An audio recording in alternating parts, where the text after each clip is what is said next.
Welcome back to Criminally Curious and to our deep dive into a death on Redstone Arsenal. In part 1, we started at the beginning, who Specialist Chad Langford was, what the Army trained him to do as a military police officer, and what happened on the night of March 12, 1992, when an MP patrol car rolled into a remote stretch of Redstone Arsenal and Chad Langford didn't come back. We also laid out the system that takes over when something like that happens on a military base, what MPs do, what CID does, and why those lanes matter. In part 2, the focus shifted from the scene to the scrutiny. CID kept interviewing the people around Langford, friends, supervisors, girlfriends, fellow soldiers, and eventually his parents, trying to sort truth from bravado and rumor from fact. We followed the Army as it tested the stories Langford was telling, including a supposed robbery plot and an even bigger claim that he was working undercover. And we hit the moment that may have mattered most, when trained investigators at the Provost Marshal's office weren't investigating Langford's death. They were investigating Langford and put him on notice. By July 1992, CID said it had an answer: suicide, staged to look like murder. But for Chad's father, Jim Langford, that wasn't an ending. It was a starting gun. Because here's the thing: while the public was being told the case was essentially resolved, the paper trail tells a different story. Another Army process raised concerns. CID kept writing reports. A national TV show poured gasoline on the doubt. And by 1993, Jim Langford wasn't just a father arguing with an Army spokesperson in Huntsville. He was part of something bigger, a growing wave of military families across the country demanding their loved ones' suicides be reopened. This is part 3, A Father's Fight. It's the story of how the case refused to stay closed, how public confidence cracked, how pressure built, and how the official narrative started colliding with what was happening behind the scenes. This episode contains descriptions of graphic violence and discusses themes of suicide and criminal behavior. Listener discretion is advised. As before, aliases are used to protect the identities and privacy of individuals who have never been publicly named in connection with this case. Get your notepads and snacks ready. Let's be criminally curious.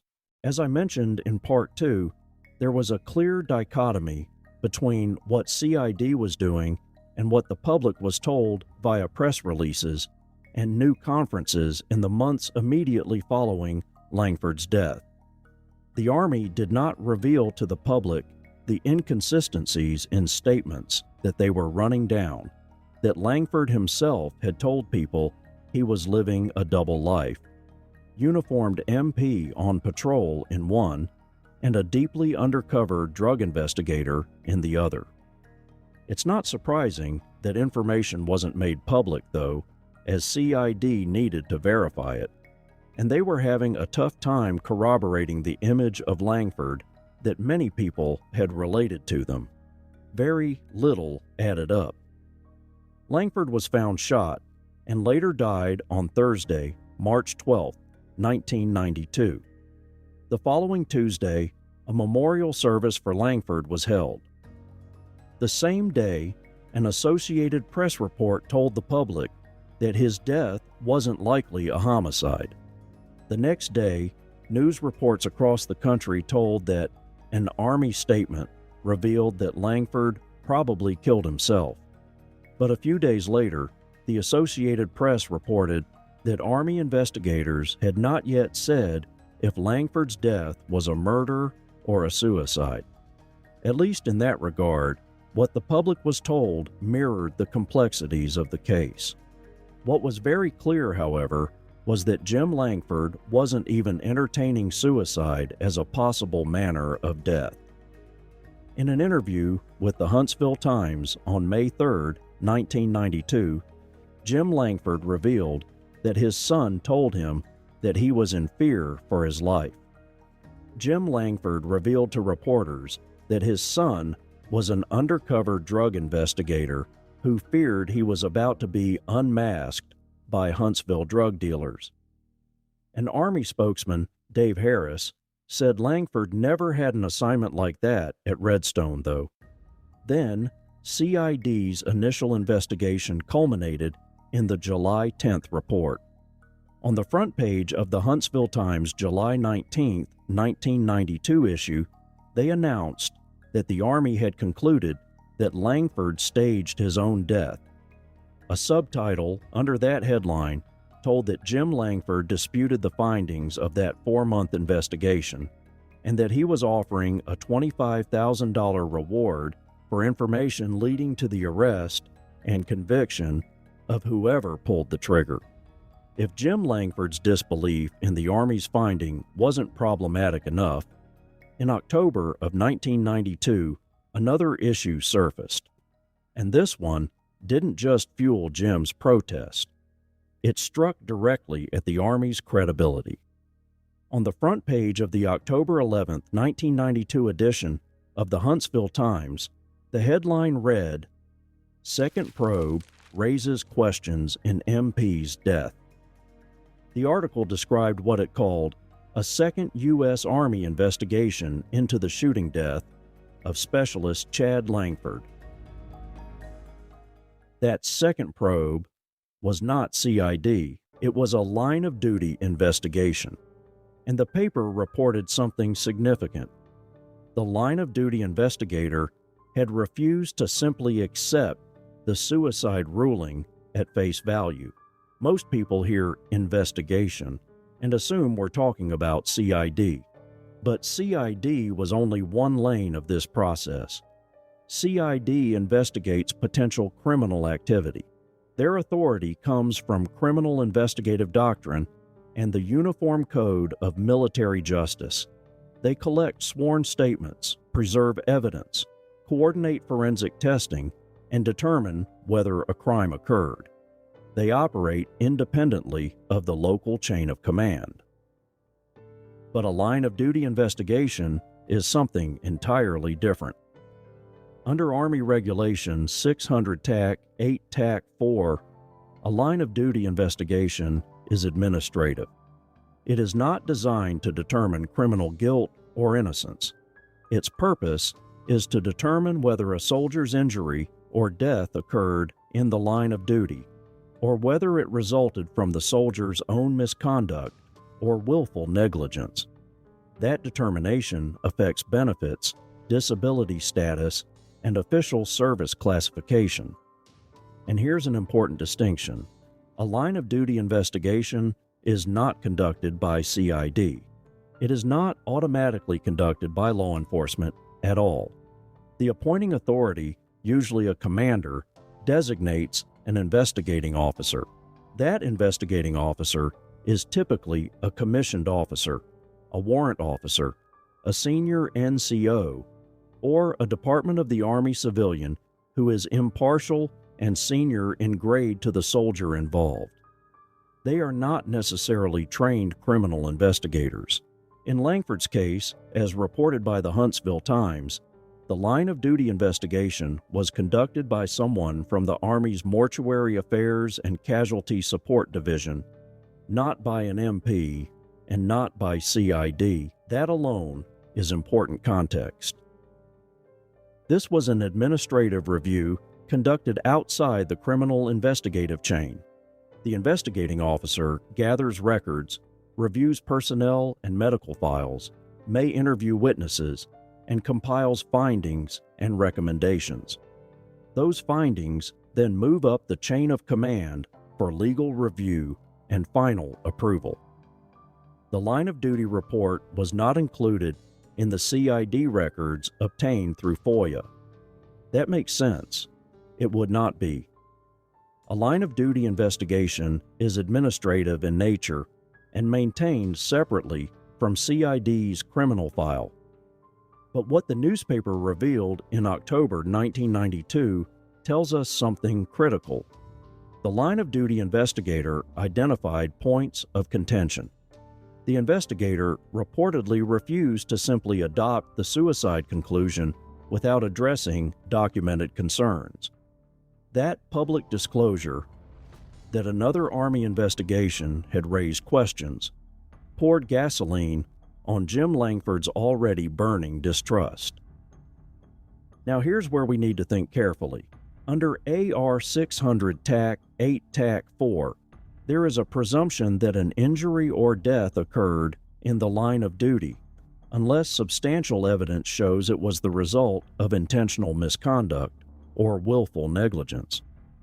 If the line of duty investigation had concluded that Langford's death was not in the line of duty due to own misconduct, that would have been a strong administrative endorsement of the suicide finding.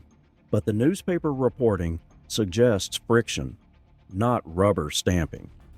And we know this. Langford's service members' group life insurance paid out to his parents. SGLI is a contractual life insurance benefit that generally pays even in undisputed suicides, so that alone does not resolve the line of duty finding. But Langford was unmarried and had no dependents. There were no long-term survivor benefit streams that would have been materially affected by a line of duty determination, which raises an important possibility. If the line of duty investigator documented concerns and declined to simply accept the suicide ruling, it is entirely plausible that the final administrative finding remained in the line of duty, especially given the regulatory presumption and the absence of dependent benefit disputes.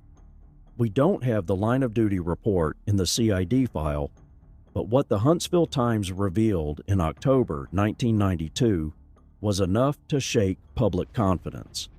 Because now there weren't just questions coming from Jim Langford. There were questions coming from inside the Army. And when the public reads that a second probe raises questions about a soldier's death, even if that probe is administrative, it changes the narrative.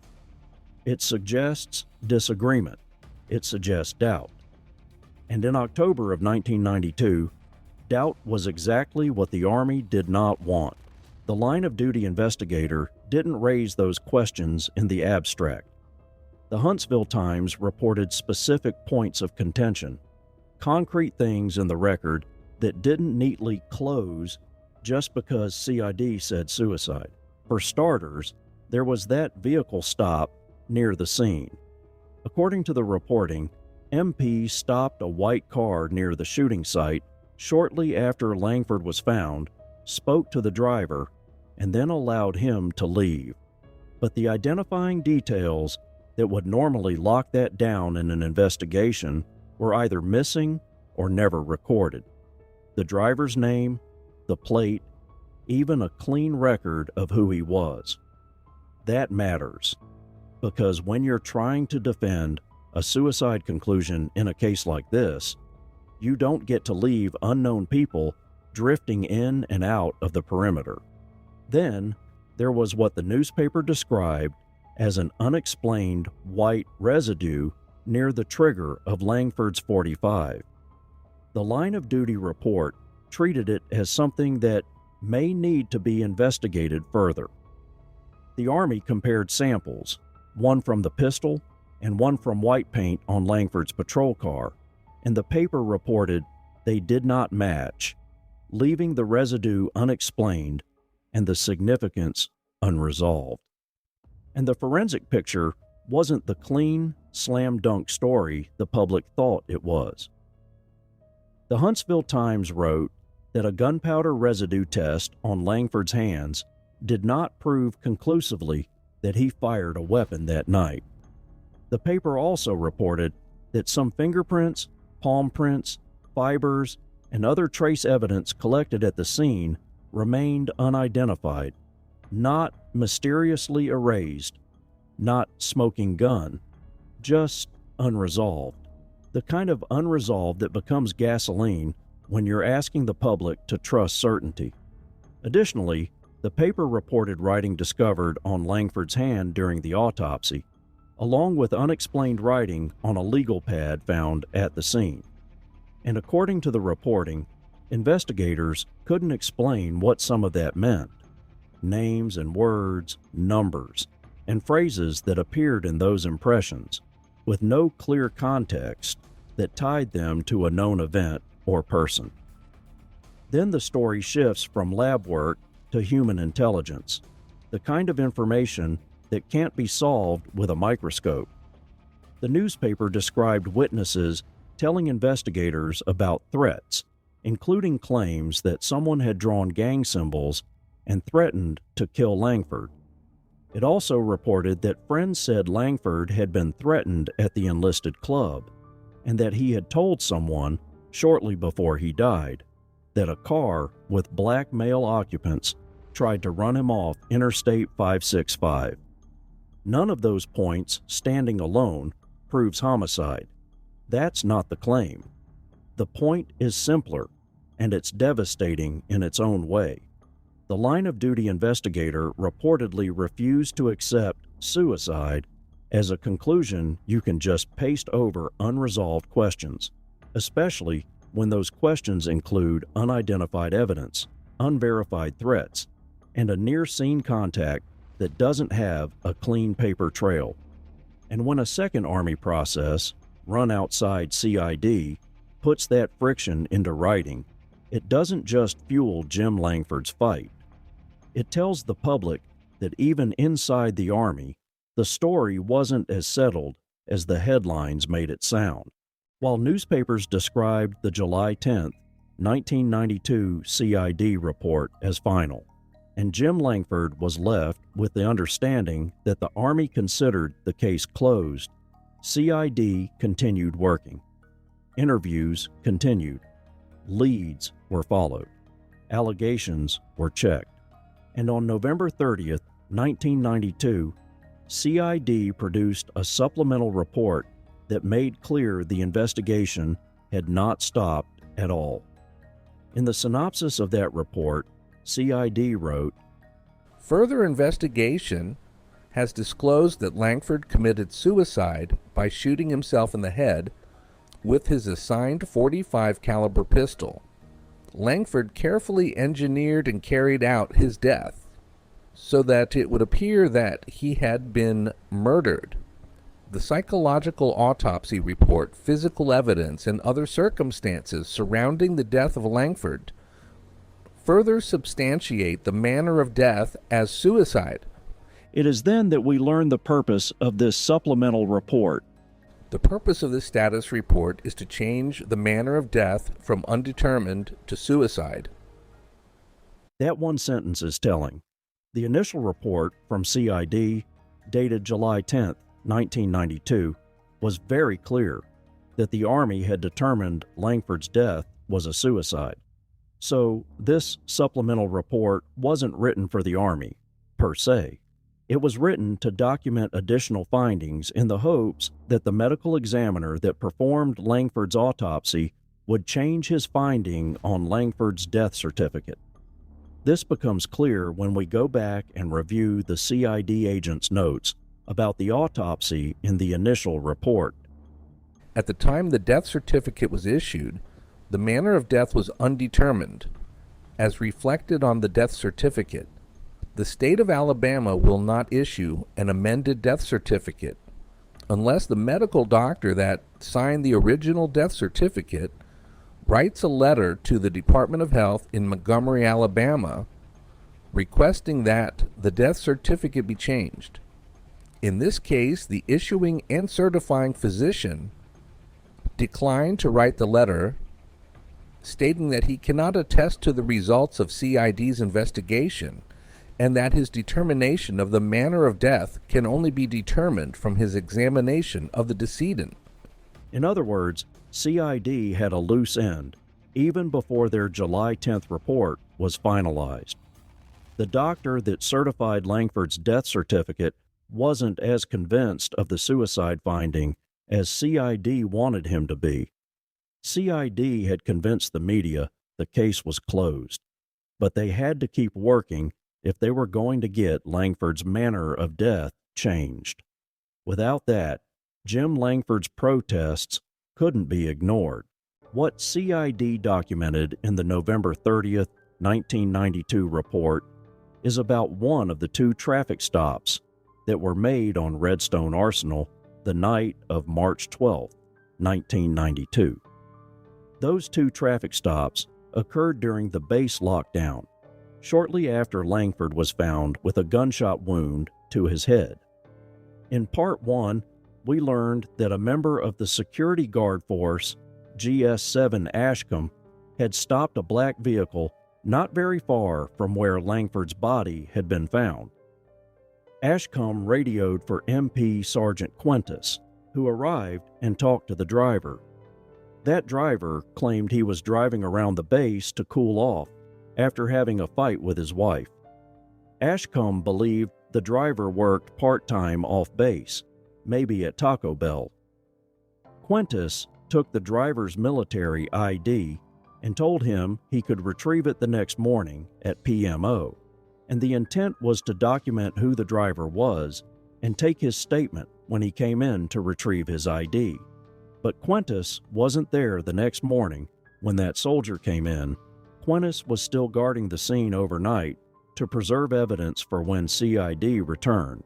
So the soldier got his ID, but there was no record of who he was in the files. According to the supplemental report, all efforts to identify who that driver was had failed. Having your military ID taken by the MPs is not trivial, although it wasn't quite as problematic in the early 90s as it became in the 2000s, when nearly everyone on active duty transitioned from the color-coded photo ID cards to the modern Common Access Card, or CAC, which contains a microchip with the holder's credentials for accessing restricted areas or even logging into a DoD computer. But even before the CAC, losing your military ID was considered almost as bad as losing your assigned weapon. The implied importance of keeping your military ID card with you at all times is actually how the PMO and CID were able to close that loop. On November 5th, 1992, a master sergeant from Company E of the 832nd Ordnance Battalion on Redstone contacted the sergeant major at PMO after seeing on the news that CID was trying to identify a soldier that was pulled over the night Langford was shot.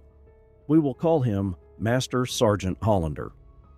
What is interesting is that Hollander was most likely already known to CID. While some specialized Army units might have as many as 3 master sergeants in a company-sized unit, normally there'd be just one, and that master sergeant would be filling the role of the company first sergeant, the senior enlisted member of the company. CID had already interviewed a master sergeant from Company E of the 832nd Ordnance Battalion during the initial investigation, because he was also the manager of the enlisted club on post. Hollander told the PMO sergeant major and then a CID special agent that on the evening Langford was found shot, one of his soldiers came to his quarters and told him that he was stopped by the military police, and they had taken his military identification card, telling him to retrieve it in the morning at the MP station. We will refer to that soldier as Corporal Whitaker. Hollander said Whitaker was upset because he was told that an MP had been shot, and he did not think he should have given up his ID card.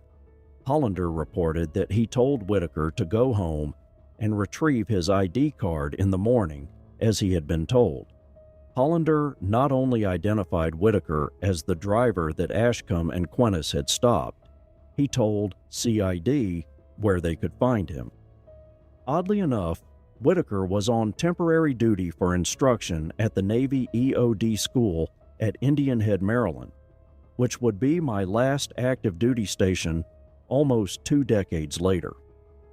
On November 10, 1992, CID special agents from Fort Belvoir, Virginia, went to the Naval Surface Warfare Center at Indian Head, Maryland, to interview Corporal Whitaker. After receiving the information from Master Sergeant Hollander, CID at Redstone sent a request to Fort Belvoir on November 6th, asking them to locate and interview Whitaker. That same day, November 6th, to prepare for the interview with Whitaker, special agents ran Whitaker's name in the Defense Central Index of Investigations and determined that Whitaker did not have a criminal history. Whitaker told them the same story he had told Sergeant Quintus on the night of March 12th, that he was driving around base to cool off after having a fight with his wife. The special agents asked for more detail, though, and Whitaker explained that he worked a part-time job off post at Western Auto, where he clocked in around 5 p.m. on March 12, 1992. He left around 9 p.m. that night, which was when the store closed, and returned to Redstone Arsenal. But before going to his quarters in the family housing area, he decided to drive around to cool off because he and his wife had an argument before he left for his job at Western Auto, and he was still upset about the fight. That's when he was stopped by one of the security guard force members on base and had his military ID taken by the responding MP. The same day, Corporal Whitaker's wife was also interviewed. Her story matched Corporal Whitaker's. She said her husband returned home around 10 p.m. on March 12th and appeared excited. He explained to her that an MP had taken his ID card and that he was going to tell Master Sergeant Hollander. When he left to do that, he told her to lock the doors and windows and not to answer the door or let anyone in the house. She didn't realize what had happened until her husband came back a little while later and said that an MP had been shot and that he was stopped and questioned while he was driving around to cool off after their fight. He told her he was riding around near the civilian recreation area when he was stopped. She told the agent that her husband had been working that evening at Western Auto on Memorial Parkway in Huntsville, and she wasn't sure what time he left to go to work, but that he usually got off when the store closed at 9 p.m. Special agents then interviewed the manager of Western Auto on Memorial Parkway. The manager confirmed that Whitaker did work there part-time and was a good employee who he could rely on. A search of the store records proved that Whitaker did work on the evening of March 12th and that he clocked out at 8:20 p.m. that night. Since Langford was found shot around 8:07 p.m., Whitaker would have been at work off base when Langford was shot.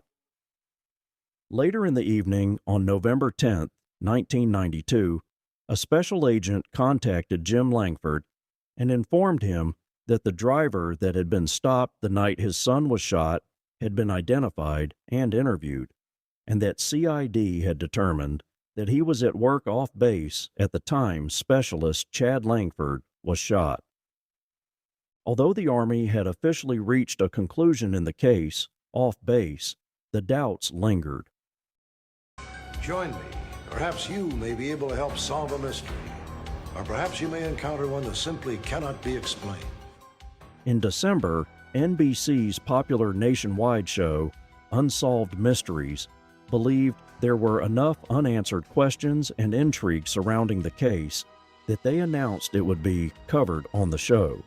Along with reenactments, the show would include interviews with Langford's father, his grandmother, Langford's former girlfriend Roxanne, and the one Huntsville Times reporter that had broke the story and was responsible for keeping it alive in the public, Julie Schultz. The Army was aware of the show's intent to cover the case, but denied the show access to Redstone Arsenal for filming there, according to the show's producers, who also said the show would be highlighting the discrepancies in the case that were identified in the line of duty investigation. Also in December, Langford's former girlfriend Roxanne broke her silence and gave an interview to Julie Schultz with the Huntsville Times. Like Jim Langford, Roxanne disagreed with the Army's story about how Chad Langford died. In particular, she talked about their breakup. You'll recall from CID's initial interview with Roxanne that she told them the breakup was mutual, that they had drifted slowly apart. She also told them that one of the times she saw Langford after the breakup, he commented that, "Since I lost you, I don't have anything." In her new interview with the Huntsville Times, though, she described a sudden, dramatic change in Langford that occurred on one of their usual movie dates in his barracks room. She said that night started as many others had, just a week after Langford had taken her shopping for engagement rings. Out of the blue, he told me to leave. He was angry. He said I had to go and that he couldn't see me anymore because of his job. I didn't understand. The day before, things were fine. She said she started crying, and Langford held her while he cried too. He kept telling me how sorry he was, but that I had to get out. I knew then, by the look on his face, that he was involved in something that he didn't want to be involved in. In the interview, she revealed that Langford had proposed to her twice. She said no the first time because they had only been dating a month.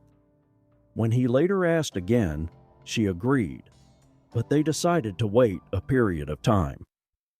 Roxanne said that Langford didn't tell her that he was an undercover investigator during the 3.5 months they dated. According to Jim Langford, the Army had told the family that Roxanne ended the relationship and that Chad killed himself because he was distraught over Roxanne refusing to marry him. Roxanne told the reporter that she observed noticeable changes in Langford's personality, appearance, and friendships after the breakup. Chad started wearing all dark or black clothing. I was surprised to see him wearing an earring because he used to make fun of other guys who wore them. One night, he walked up to my car window. I told him to take the earring out because it was unattractive. He said it was his new look.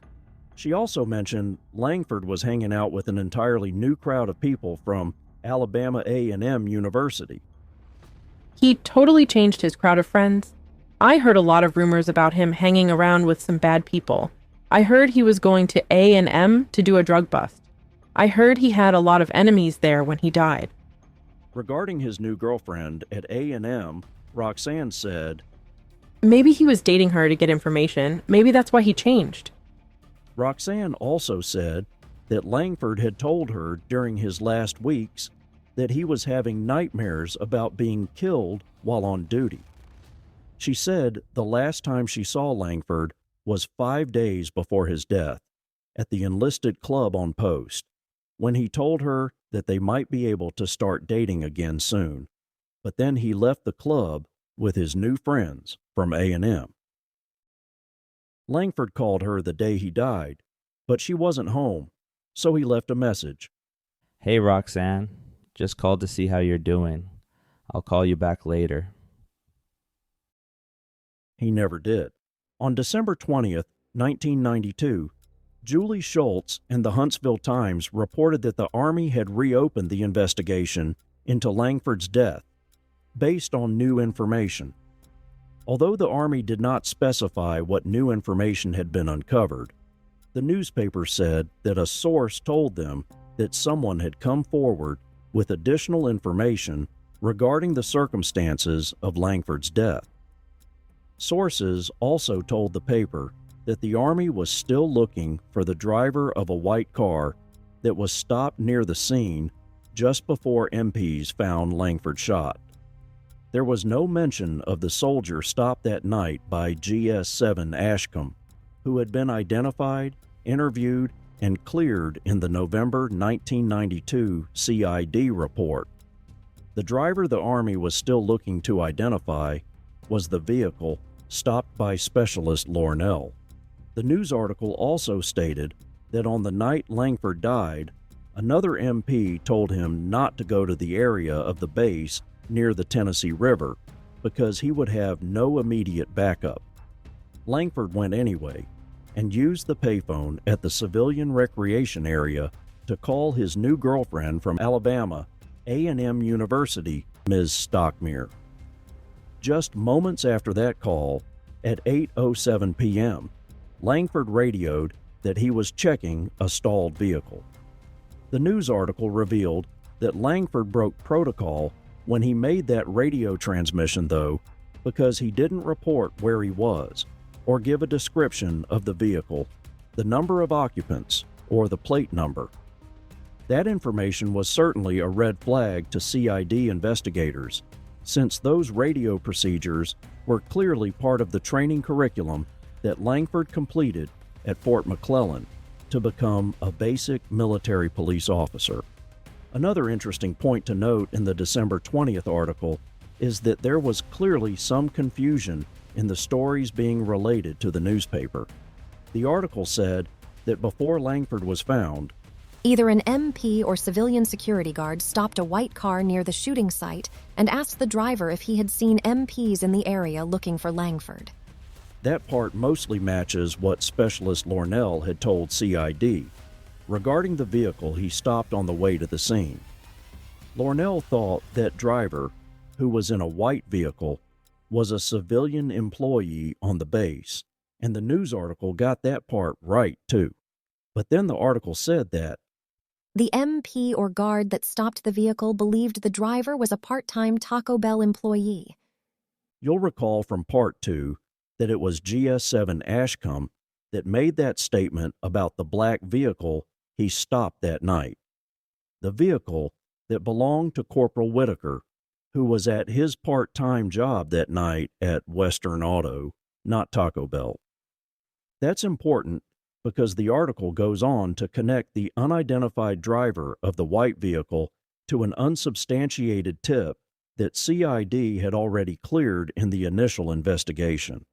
That tip was that 3 days before his death, Langford and another soldier went to the Taco Bell on University Drive in Huntsville to find a black male, possibly named Robert or some similar variation, that owed Langford money. You'll recall that the name written on Langford's left palm was Robert, or some variation like Roberts or Roberta.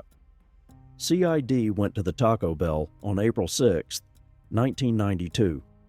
They did locate a black male working there whose name fit the description, but CID agents were convinced that the man did not know Langford. So the source or sources that the news article relied on had mixed the two traffic stops, the references to Taco Bell, and the name written on Langford's hand into one credible-sounding lead, that a man with the name written on Langford's hand had been stopped by MPs shortly after Langford was found shot, and that man was the same one that Langford had gone to Taco Bell 3 days before to get some money he was owed. When the reality is that those are 3 different stories. Corporal Whitaker worked off base at Western Auto, not Taco Bell, and while Whitaker's first name was, in fact, Robert, the Robert that worked at Taco Bell didn't appear to know Langford, and the story that Langford had gone to Taco Bell looking for anyone that owed him money could not be proven. At 7 p.m. on Wednesday, February 24, 1993, Unsolved Mysteries aired an 18-minute segment on Langford's death from coast to coast.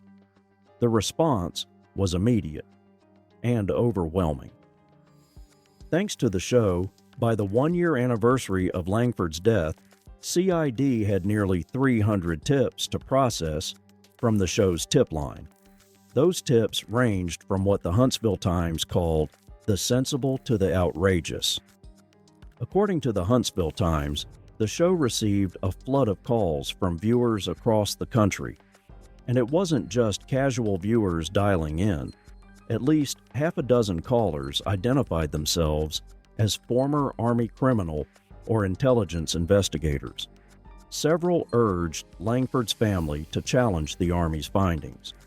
One woman even claimed she was the wife of an Army officer at Redstone Arsenal and said Army insiders had told her Langford's body had been moved and that the Army is covering it up. The newspaper noted that Army and production company investigators had turned over the tips they received to Army investigators at the Arsenal and to the Times, but declined to comment publicly on specific allegations, saying they were reviewing and prioritizing the information. The variety of information was striking, and at times contradictory. Some callers disputed earlier Army statements. For example, one report included the claim that Langford was found shot with both hands, handcuffed behind his back. The Army had previously stated that when MPs found him, only his left hand was cuffed and the handcuff key was clutched in his left hand. A man identifying himself as a Fox Army Hospital maintenance worker told the show and the newspaper that other MPs and medical staff were suspicious of the Army's initial suicide ruling. They were angry because he was handcuffed from behind and could not have killed himself. Doctors who performed the autopsy, however, reportedly became angry when told MPs were suggesting he could not have killed himself because he was handcuffed. Other callers suggested a robbery conspiracy was real and that Langford may have been the mastermind behind it. Some claimed he had been involved in drugs and military theft.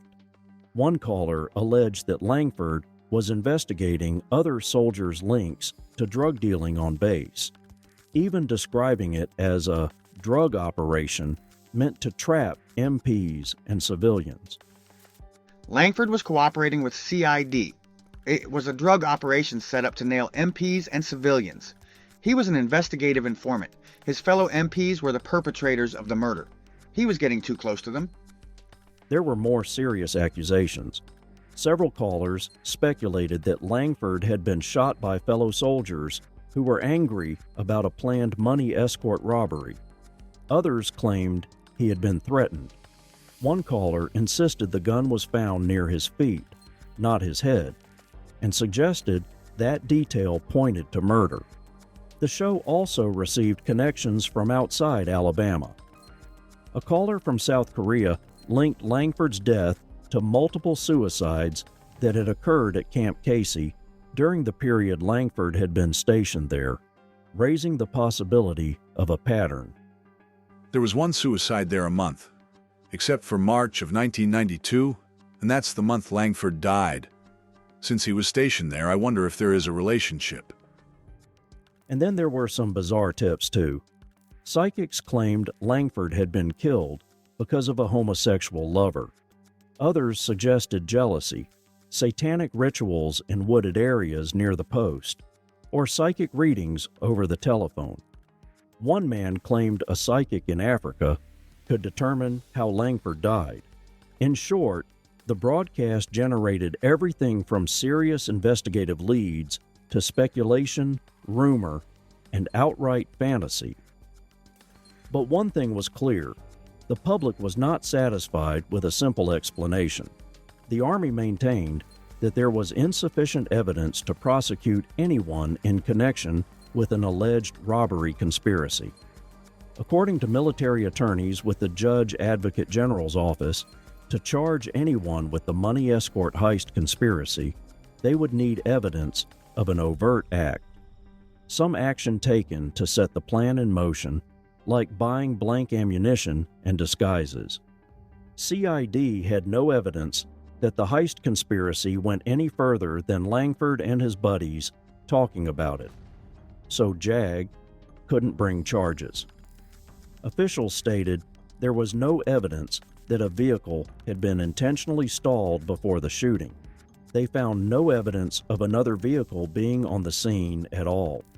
They said they had found no proof of a broader cover-up. Yet the sheer volume and intensity of calls demonstrated something important. The case had not faded away.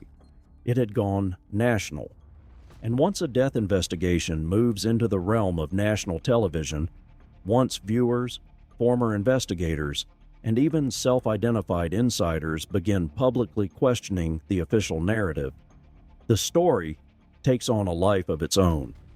For Jim Langford, the broadcast was validation. For the Army, it was pressure. And for the public, it deepened the sense that the questions surrounding Chad Langford's death were far from resolved. In June of 1993, more than a year after Chad Langford's death, and months after national television had aired the case, the Huntsville Times published another headline. Army recloses case, says MP killed self. For the second time, the Army declared the matter finished. The article, written by Julie Taylor Schultz, reported that U.S. Army officials had again ruled the bizarre shooting death of Specialist Chad Langford a suicide. Arsenal spokesman Dave Harris confirmed that the Army had concluded that Langford killed himself with his .45 caliber duty pistol on the night of March 12, 1992. But the wording in the article makes something very clear. This was not simply a restatement of the original finding, it was the result of yet another reopening of the case.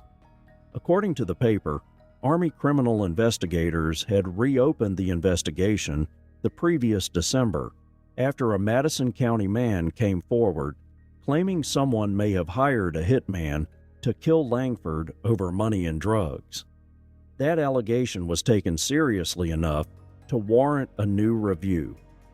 Investigators examined the story. They interviewed the individuals involved.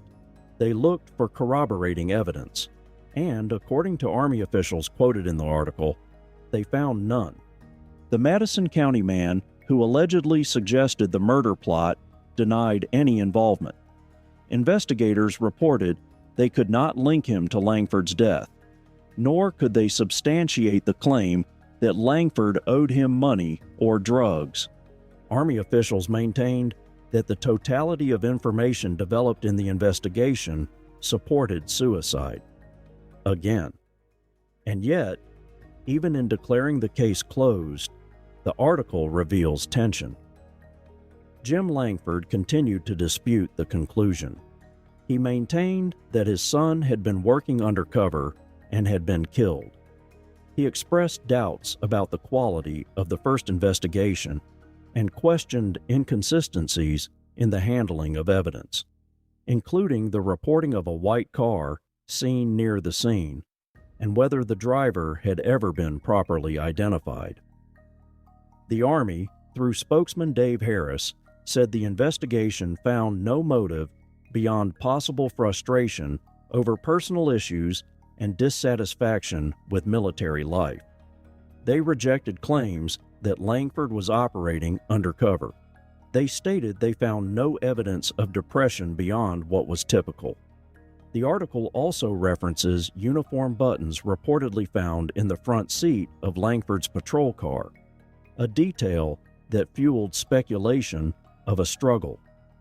Army investigators reportedly attributed that to paramedics ripping his shirt open at the scene. Jim Langford disagreed. At the end of the article, there is a subtle but important shift. Jim Langford acknowledges that the second investigation appeared more thorough than the first. He says the Army is being more upfront and at least attempting to answer questions, but he still believes investigators have not looked in the right direction.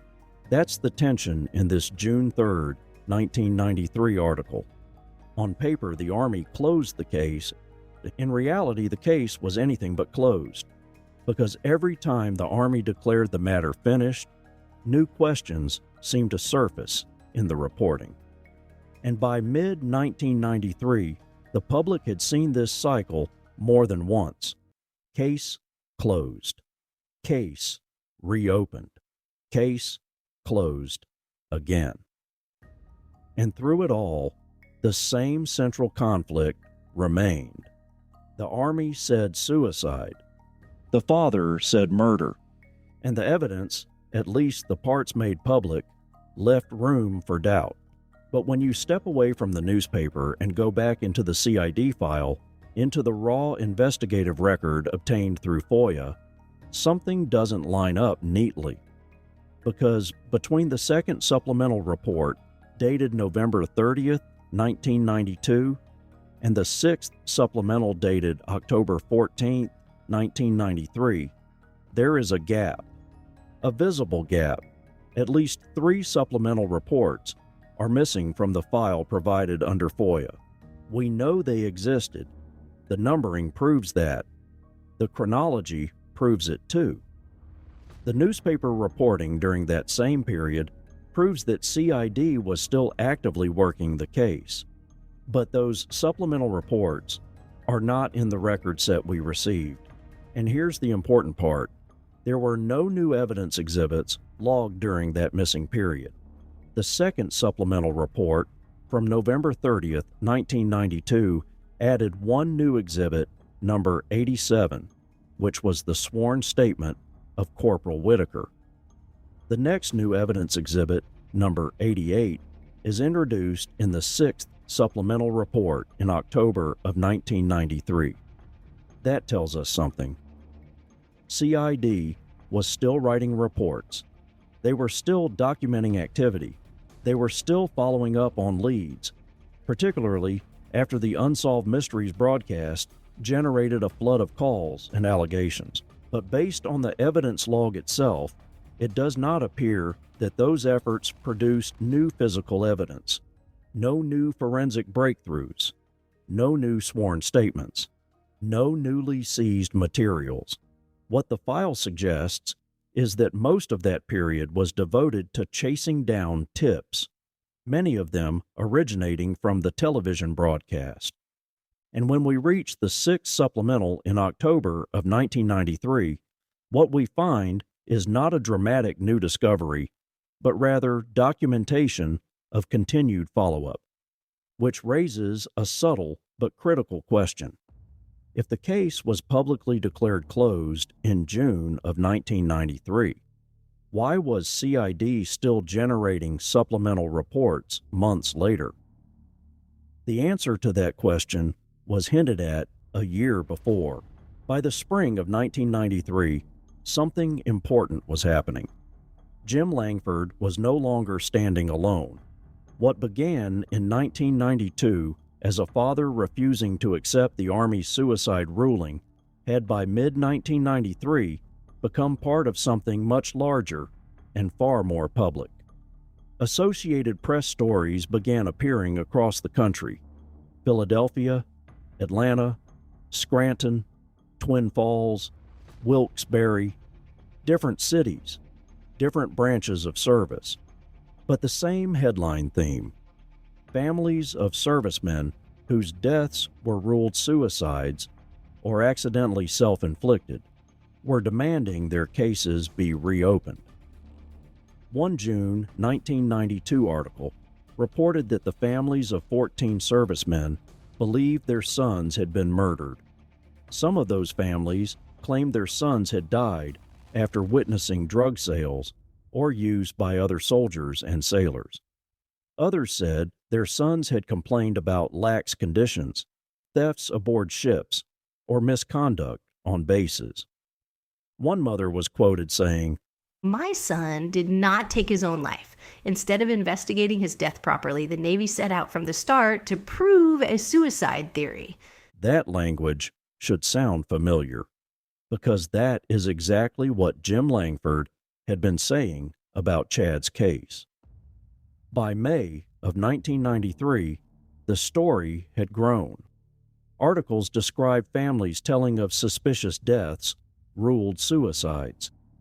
The Philadelphia Inquirer reported that several families had submitted their concerns to the House Department's Inspector General and to members of Congress.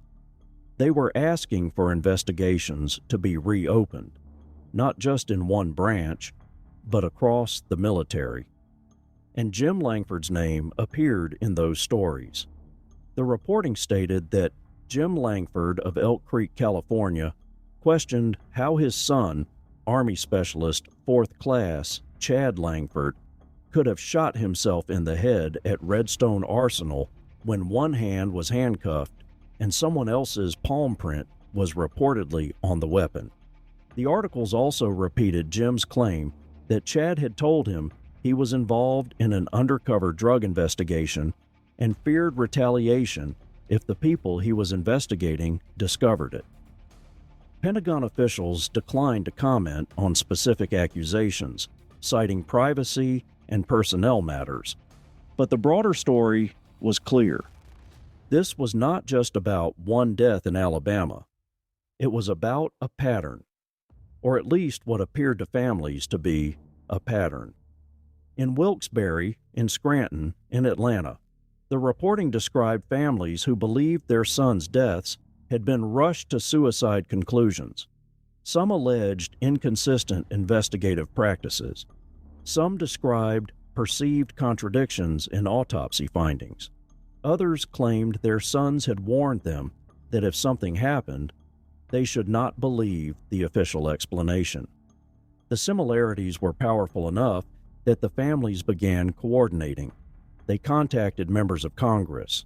They approached oversight committees. They sought Inspector General reviews. They compared notes. And this is the context that makes those missing CID supplemental reports matter. Because while the Army publicly declared Chad Langford's case closed again in June of 1993, these articles show that behind the scenes, pressure was building. Political pressure, media pressure, inter-service comparisons. And Jim Langford was part of that effort. He was not just disputing the finding in Huntsville anymore. He was part of a national group of military families demanding answers from the Pentagon. If you look at the timing, it aligns. The case was reopened after new allegations in late 1992. Unsolved Mysteries aired in early 1993. The Associated Press stories spread in May and June of 1993. Congressional inquiries were being discussed. Inspector General reviews were requested. And during that same period, CID was generating supplemental reports that are not present in the FOIA file we received. No new exhibits, no new physical evidence logged, but documented activity.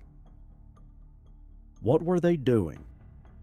Based on the reporting, it appears CID was responding to pressure, reviewing allegations, answering inquiries, addressing claims that the investigation had been flawed, and fielding questions that were no longer confined to Madison County or Redstone Arsenal.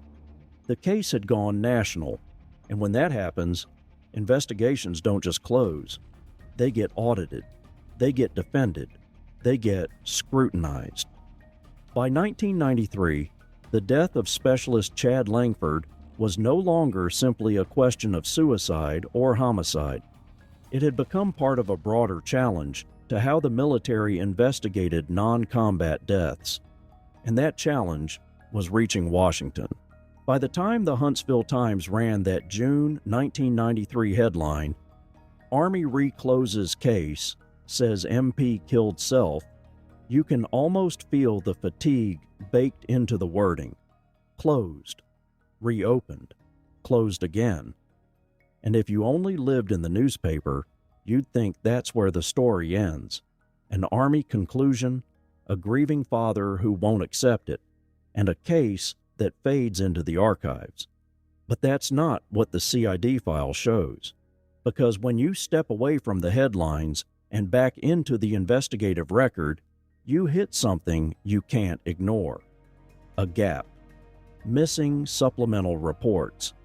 A stretch of time where the Army was clearly doing something, fielding allegations, chasing leads, answering pressure that had gone national, yet the FOIA packet doesn't include the full trail. And then, on October 14, 1993, the file picks back up with the 6th supplemental report.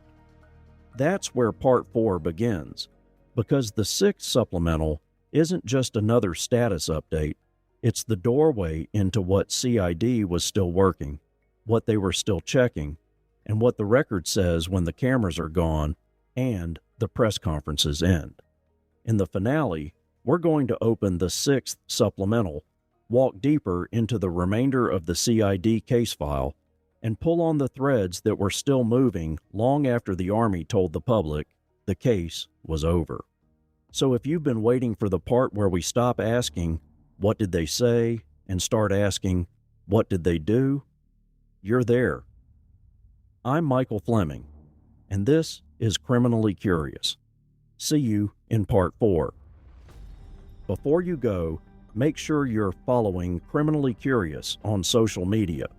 You can find us on Facebook at Criminally Curious and on TikTok and YouTube at Criminally Curious AL. You can also find everything in one place at our website, criminallycurious.com. If you want to go deeper than the podcast, check out our Patreon at patreon.com/criminallycuriouspodcast. Patreon supporters get early access to new episodes, bonus content, and exclusive material, including FOIA files, primary documents, timelines, and case records that don't always make it into the show. Patrons can also participate in a monthly Q&A session designed for serious true crime listeners who want to ask questions, challenge assumptions, and explore the details together. Thanks for listening. Thanks for supporting independent investigative storytelling. And until next time, stay curious.